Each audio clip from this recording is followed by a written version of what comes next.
because siyaqonda ukuthi umfundi mayefunda esikoleni engagqokile kahle njengabanye kuyaphazamisa lokho ekufundeni kwakhe. Umfundi ohamba ngenyawo esikoleni afika abanye begqoke kahle besonkile kuyayilimaza isimo sakhe somqondo angakwazi ukufunda aphumelele njengabanye abafundi asuke efunda nabo. Umbala mayefunda agqoke ischool uniform esidabukile noma ischool uniform esesibukile kuyaphazamisa futhi kwisimo somqondo umenze ukuthi ebefunda angafundi njengabanye abantwana.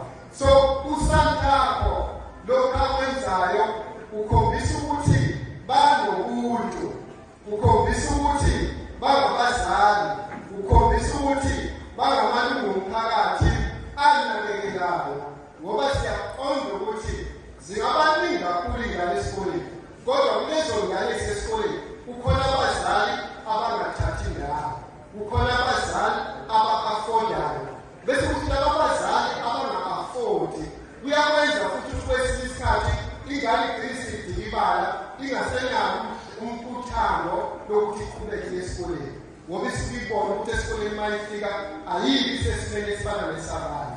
Akwengikusho-ke lokhu-ke kukhona into esikhombisayo ukuthi uma iy'kole zizinhle siyilungisa njenge-Department of Education nama-results siye sibone shintsha kuleso sikole. Kusho ukuthi-ke ngenye indlela nabafundi uma beshintsha indlela ababukeka ngayo basengayishintsha futhi ne-performance yaleso sikole, isikole siperforme ngendlela esezingeni eliphezulu. Ngikusho kanjani lokhu? Ukuthi sesisukile esikhathini lapho kade khona sibheka grade 12 kuphela sithi wona kufanele sinikeze ama-results esizobonwa ngawo ebakazweni, kodwa manje sesibheka wonke ama-grades kusukela kwa-grade R kuze kufike kwa-grade 12. Sifuna zonke iy'ngane ezifunda kulawo ma-grades zisebenze kakhulu, ziphase kakhulu, zisithokozise thina